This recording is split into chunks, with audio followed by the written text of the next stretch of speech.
ಎಲ್ಲರಿಗೂ ನಮಸ್ಕಾರ ರೀ. ನೀವು ನೋಡ್ಬೋದು, ನಾನು 1 ಕಪ್ಪು ಅಕ್ಕಿನಲ್ಲಿ ಈ ಥರನೇ ನೋಡಿರಿ ಸಾಯಂಕಾಲ ಸ್ನ್ಯಾಕ್ಸ್ ಆಗುತ್ತೆ ರೀ. ಅಂದರೆ ಬೆಳಗ್ಗೆ ನೋಡಿರಿ ತಿಂಡಿ ಆಗುತ್ತೆ. ಅಂದರೆ ಇದಕ್ಕೆ ತಕ್ಕಂಗೆ ಚಟ್ನಿ ಮಾಡಿದ್ದೀನಿ. ತುಂಬ ಗರಿ ಗರಿ ಆಗಿರುತ್ತೆ ರೀ. ನೋಡ್ಬೋದು, ಸ್ವಲ್ಪ ಬಿಸಿ ಇದೆ. ಅಂದರೆ ಗರಿ ಗರಿಯಾಗಿ ತುಂಬ ಒಂದು ಟೇಸ್ಟ್ ಆಗಿರುತ್ತೆ ರೀ. ಇದು ಎಷ್ಟು ಗರಿ ಗರಿಯಾಗಿ ನೋಡ್ಬೋದು, ಒಂಚೂರು ಹಸಿ ಇಲ್ಲ. ಅಂದರೆ ಎಲ್ಲರಿಗೂ ನಮಸ್ಕಾರ ರೀ. ರಿಯಾಸ್ ಕಿಚನ್ಗೆ ಸ್ವಾಗತ ರೀ. ಇವತ್ತು ನೀವು ನೋಡ್ತಾ ಇರ್ಬೋದು ರೀ, ನಾನಿಲ್ಲಿ ನೈಟ್ ಅಕ್ಕಿ ನೆನೆಸಿದ್ದೀನಿ. ನೈಟ್ ನೆನೆಸ್ಲಿಕ್ಕಂತಂದ್ರೂ ಒಂದು 4 ತಾಸು ಅಕ್ಕಿಯನ್ನು ತೊಳೆದು ಚೆನ್ನಾಗಿ ನೆನೆಸಿಟ್ರೆ ನೋಡಿರಿ ನಮಗೆ ಸಾಯಂಕಾಲ ಸ್ನ್ಯಾಕ್ಸ್ ಆಗುತ್ತೆ, ಬೆಳಗ್ಗೆ ತಿಂಡಿಗೂ ಸಹ ಆಗುತ್ತೆ. ನಮ್ಮ ಚಾನಲ್ ಯಾರು ಹೊಸ ಸಬ್ಸ್ಕ್ರೈಬ್ ಮಾಡಿದ್ದೀರಿ ನಿಮ್ಮೆಲ್ಲರಿಗೂ ಧನ್ಯವಾದಗಳು ರೀ. ಯಾರು ನಮ್ಮ ವಿಡಿಯೋನ ನೋಡ್ತಾ ಇದ್ದೀರಿ ಸಬ್ಸ್ಕ್ರೈಬ್ ಮಾಡಿ, ಲೈಕ್ ಮಾಡಿ, ಶೇರ್ ಮಾಡಿರಿ. ಇವಾಗ ಈ ಅಕ್ಕಿಯನ್ನು ನಾವು ನೈಸಾಗಿ ಮಿಕ್ಸಿಗೆ ಹಾಕ್ಕೊಳ್ಳೋಣ. ನಾನು ಇಲ್ಲಿ ಮಿಕ್ಸಿ ಜಾರನ್ನು ತೊಗೊತಿದ್ದೀನಿ ರೀ. ಇವಾಗ ನಾವು ನೆನೆಸಿದಂಥ ಅಕ್ಕಿಯನ್ನು ಹಾಕ್ಕೊಳ್ಳೋಣ. ಇದಕ್ಕೆ ಒಂದು ಲೋಟದಲ್ಲಿ, ಅಂದರೆ ನಿಮಗೆ ಯಾವ ಥರದ ಬೇಕೋ ಆ ಥರ ನೋಡಿ, ಇದನ್ನು ಒಂದು 200 ಗ್ರಾಮ್ನಷ್ಟು ಅಕ್ಕಿಯನ್ನು ನಾನು ನೆನೆಸ್ಕೊಂಡಿದ್ದೇನೆ. ಇವಾಗ ನಾನು ಅಕ್ಕಿಯೆಲ್ಲ ಹಾಕ್ಕೊಂಡಿದ್ದೀನಿ ರೀ. ಸ್ವಲ್ಪನೇ ಒಂದು 1/4 ಲೋಟದಷ್ಟು ನೀರನ್ನು ಹಾಕ್ಕೋತಾ ಇದ್ದೀನಿ. ಇದು ಸ್ವಲ್ಪ ಗಟ್ಟಿಗಾಗಿಯೇ ನಾವು ಮಿಕ್ಸಿ ಮಾಡ್ಕೋಬೇಕ್ರಿ, ತೆಳುವಾಗಿ ಮಾಡ್ಕೋಬಾರ್ದು. ಇವಾಗ ನೋಡ್ಬೋದು ರೀ, ನಾನು ಇದನ್ನು ನೈಸಾಗಿಯೇ ಮಿಕ್ಸಿ ಮಾಡ್ಕೊಂಡು ಬಂದಿದ್ದೇನೆ. ಇವಾಗ ಇದಕ್ಕೇನೆ ಹಾಕ್ಕೊಳ್ಳೋಣ ರೀ. ತುಂಬ ಟೇಸ್ಟ್ ಆಗಿರುತ್ತೆ ಮತ್ತು ಮಕ್ಕಳಿಗೊಂದು ಹೊಸ ತಿಂಡಿ ನೋಡಿರಿ. ಬೆಳಗ್ಗೆ ಆಗಿರ್ಬೋದು, ಸಾಯಂಕಾಲ ಆಗಿರ್ಬೋದು, ಹೊಸ ಸ್ನ್ಯಾಕ್ಸು, ತಿಂಡಿಗೂ ಆಗುತ್ತೆ, ಸ್ನ್ಯಾಕ್ಸ್ಗೂ ಆಗುತ್ತೆ. ಈಗ ನಾವು ಇದಕ್ಕೆ ಎಲ್ಲವನ್ನು ಹಾಕ್ಕೊಂಡಿದ್ದೇವೆ ರೀ. ಇವಾಗ ಇಲ್ಲಿ ನೋಡ್ಬೋದು, ನಾನು ಒಂದು 3 ಆಲೂಗಡ್ಡೆ ಸಣ್ಣದು ಸೈಜ್ನಲ್ಲಿ ತೊಗೊಂಡಿರೋದು ರೀ. ಅಂದರೆ ಇವಾಗ ನಾನು ಇದನ್ನು ಸಹ ಮಿಕ್ಸಿ ಮಾಡಿ ಹಾಕಬೇಕಾಗುತ್ತೆ. ಅಂದರೆ ತುಂಬ ಸಾಫ್ಟಾಗಿ ಬೇಯಿಸಿರಬೇಕು. ನೋಡ್ಬೋದು, ನಮ್ಮದು ಆಲೂಗಡ್ಡೆ ಈ ಥರನೇ ಬೇಯಿಸಿದ್ದೀನಿ. ಇವಾಗ ಇದನ್ನು ಮಿಕ್ಸಿಗೆ ಹಾಕೋಣ. ಇವಾಗ ನಾವು ಸ್ವಲ್ಪನೇ ಇದಕ್ಕೆ ಈ ಥರನೇ ನೋಡಿರಿ, ಅಂದರೆ ಚೆನ್ನಾಗಿ ಬೆಂದಿದೆ ನಮ್ಮದು. ಈ ಥರನೇ ಸ್ವಲ್ಪನೇ ಕೈಲಿಂತ ಈ ಥರನೇ ಸ್ಮ್ಯಾಚ್ ಮಾಡಿಕೊಂಡು ನಾವು ಇದಕ್ಕೇ ಹಾಕ್ಕೊಳ್ಳೋಣ. ಅಂದರೆ ಇದನ್ನು ಸ್ವಲ್ಪ ನಾವು ಹಾಕ್ಕೋಬೇಕ್ರಿ. ಇವಾಗ ನಾನು ಇದನ್ನು ಮಿಕ್ಸಿ ಮಾಡಿದ್ದೇನೆ ರೀ. ಇವಾಗ ನಾವು ಮಿಕ್ಸಿ ಮಾಡಿರೋದು ಇದಕ್ಕೇ ಹಾಕ್ಕೊಳ್ಳೋಣ. ತುಂಬ ನೈಸಾಗಿಯೇ ಮಿಕ್ಸಿ ಮಾಡಬೇಕು.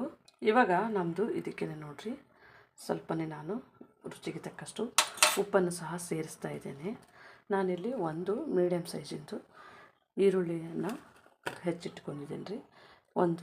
2 ಹಸಿಮೆಣಸಿನ್ಕಾಯಿಯನ್ನು ಈ ಥರನೇ ಸಣ್ಣ ಕಟ್ ಮಾಡಿಟ್ಕೊಂಡು, ಮತ್ತು ಸ್ವಲ್ಪನೇ ಬೆಳ್ಳುಳ್ಳಿಯನ್ನು ಸಹ ನಾನು ಸಣ್ಣಕ್ಕೆ ಹೆಚ್ಚಿಟ್ಕೊಂಡಿದ್ದೀನಿ, ಮತ್ತು ಶುಂಠಿನೂ ಸಹ ಹೆಚ್ಚಿಟ್ಕೊಂಡಿದ್ದೀನಿ. ಸ್ವಲ್ಪನೇ ಕೊತ್ತಂಬರಿ ಸೊಪ್ಪು ಹಾಕೋತಾ ಇದ್ದೀನಿ ರೀ. ಇವಾಗ ಇದಕ್ಕೆ ನೋಡಿರಿ ಸ್ವಲ್ಪನೇ ಕರಿಬೇವು ಸೊಪ್ಪನ್ನು ಹಾಕೋತಾ ಇದ್ದೀನಿ.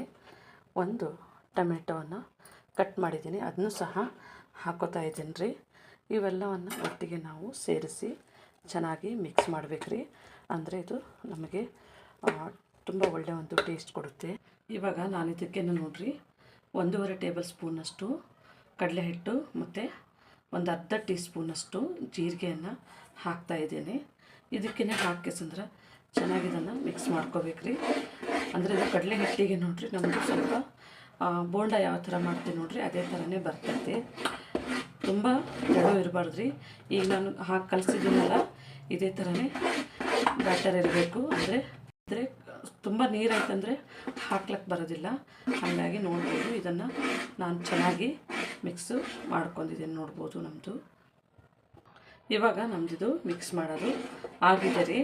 ಇದನ್ನು ಒಂದು ಸ್ವಲ್ಪನೇ ಮಿಕ್ಸ್ ಮಾಡಿದ್ಮೇಲೆ ಒಂದು 10 ನಿಮಿಷಗಳ ಕಾಲ ಇದನ್ನು ಮುಚ್ಚಳವನ್ನು ಮುಚ್ಚಿ ಇಟ್ಕೊಳ್ಳೋಣ. ಇವಾಗ ನಾನಿಲ್ಲೊಂದು ಮಿಕ್ಸಿ ಜಾರನ್ನು ಇಟ್ಕೊಂಡಿದ್ದೀನಿ ರೀ. ಇವಾಗ ನೋಡಿರಿ ಇದಕ್ಕೆ ಒಂಚೂರು ನಾನು ಕಾಯಿ ತುರಿಯನ್ನು ಹಾಕ್ಕೋತಾ ಇದ್ದೀನಿ.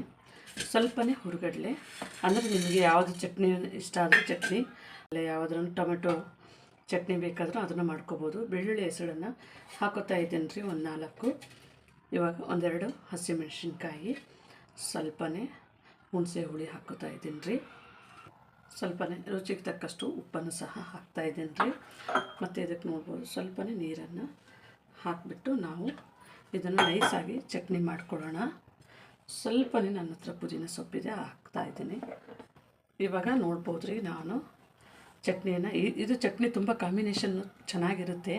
ನಾವು ಮನೆಯಲ್ಲಿ ಮಾಡಿದಾಗ ಇದು ಒಳ್ಳೆ ಕಾಂಬಿನೇಷನ್ ಇತ್ತು. ಹಾಗಾಗಿ ಈ ಚಟ್ನಿ ಮಾಡ್ಕೊಳ್ಳಿ, ತುಂಬ ಚೆನ್ನಾಗಿರುತ್ತೆ. ಇವಾಗ ನಾನಿಲ್ಲಿ ಆಯಿಲನ್ನು ಬಿಸಿ ಮಾಡೋಕ್ಕೆ ಇಟ್ಕೊಂಡಿದ್ದೀನಿ ರೀ. ಇವಾಗ ನಮ್ಮದು ಆಯಿಲು ಬಿಸಿ ಆಗಿದೆ ರೀ.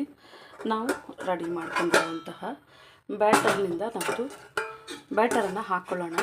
ನೀವು ದೊಡ್ಡ ಸ್ಪೂನ್ದಾಗಾದ್ರೆ ದೊಡ್ಡ ಸ್ಪೂನ್ ಹಾಕ್ಕೋಬೋದು ರೀ, ಚಿಕ್ಕದಾದ್ರೆ ಚಿಕ್ಕದು ಹಾಕ್ಕೋಬೋದು. ನಾನು ಚಿಕ್ಕ ಸ್ಪೂನ್ನಲ್ಲೇ ಹಾಕ್ತಾಯಿದ್ದೀನಿ. ಸ್ವಲ್ಪ ಆಯಿಲು ಚೆನ್ನಾಗಿ ಬಿಸಿ ಮಾಡಬೇಕು ರೀ. ನಿಮಗೆ ಸೈಜ್ ನೋಡ್ಕೊಂಡ್ರೆ ಹಾಕ್ಕೊಳ್ಳಿ. ದೊಡ್ಡದಂದರೆ ದೊಡ್ಡದು ಹಾಕ್ಬೋದು, ಸಣ್ಣದು ಬೇಕಾಗಿದ್ರೆ ಈ ಥರ ಸಣ್ಣ ಸಣ್ಣದೇ ಹಾಕೋತಾ ಹೋಗ್ಬೋದು. ತಿನ್ನೋದಕ್ಕೆ ಚೆನ್ನಾಗಿರುತ್ತೆ. ಅಂದರೆ ದೊಡ್ಡದು ಮಾಡಿದ್ರೂ ಚೆನ್ನಾಗಾಗುತ್ತೆ, ಚಿಕ್ಕದು ಮಾಡಿದ್ರೂ ಚೆನ್ನಾಗಿರುತ್ತೆ. ಇವಾಗ ನೋಡ್ಬೋದು ರೀ, ನಮ್ಮದು ಸ್ವಲ್ಪನೇ ಕೆಳಗಡೆ ಬೆಂದಂಗೆ ಆಗಿದೆ. ಇದನ್ನು ತಿರುಗಿಸಿ ಹಾಕ್ಕೊಳ್ಳೋಣ. ಇವಾಗ ಇದನ್ನು ಒಂದಾದ ತಕ್ಷಣ ಒಂದು ಈ ಥರ ತಿರುಗಿಸಿ ಹಾಕ್ಕೊಳ್ಳೋಣ ರೀ. ಕಡಿಮೆ ಆಯಿಲ್ನಲ್ಲಿ ಈ ಥರನೇ ಬೆಳಗ್ಗೆ ನೋಡಿರಿ ಬ್ರೇಕ್ಫಾಸ್ಟ್ ಕೊಡ್ಬೋದು ರೀ. ನಮ್ಮದು 2 ಕಡೆಗೆ ನಾನು ಫ್ರೈ ಮಾಡ್ಕೊಂಡಿದ್ದೇನೆ. ಇದನ್ನು ಈ ಥರನೇ ತಿರುಗಿಸಿ ಈ ಥರನೇ ನೋಡ್ಬೋದು. ಇವಾಗ ನಮಗೆ ರೆಡಿಯಾಗಿದೆ. ಇದು ತುಂಬ ಹಗುರವಾಗಿರುತ್ತೆ ರೀ. ತುಂಬ ಹಸಿ ಏನಿರಲ್ಲ, ತುಂಬ ಹಗುರವಾಗಿ ಈ ಒಂದು ಸ್ನ್ಯಾಕ್. ಇವಾಗ ನೋಡ್ಬೋದು ರೀ, ನಾನಿಲ್ಲಿ ಇದನ್ನು ಈ ಥರನೇ ಹಾಕ್ಕೊಂಡಿದ್ದೇನೆ. ಇವಾಗ ನೋಡ್ಬೋದು ರೀ, ಎಲ್ಲವನ್ನು ನಾನು ಈ ಥರನೇ ಬೇಯಿಸ್ಕೊಂಡಿದ್ದೇನೆ. ಇವಾಗ ನೋಡ್ಬೋದು ರೀ, ನಮ್ಮದು ರೆಡಿಯಾಗಿದೆ. ತುಂಬ ಚೆನ್ನಾಗಿರುತ್ತೆ, ಒಳ್ಳೆ ಟೇಸ್ಟ್ ಆಗಿರುತ್ತೆ. ನೀವು ಮನೆಯಲ್ಲಿ ಒಂದು ಸತಿ ಟ್ರೈ ಮಾಡಿ ನೋಡಿರಿ. ನಮ್ಮ ಚಾನಲ್ ಸಬ್ಸ್ಕ್ರೈಬ್ ಮಾಡಿ, ಲೈಕ್ ಮಾಡಿ, ಶೇರ್ ಮಾಡಿರಿ. ನಮ್ಮ ವಿಡಿಯೋನ ನೋಡಿದ್ದಕ್ಕಾಗಿ ಧನ್ಯವಾದಗಳು.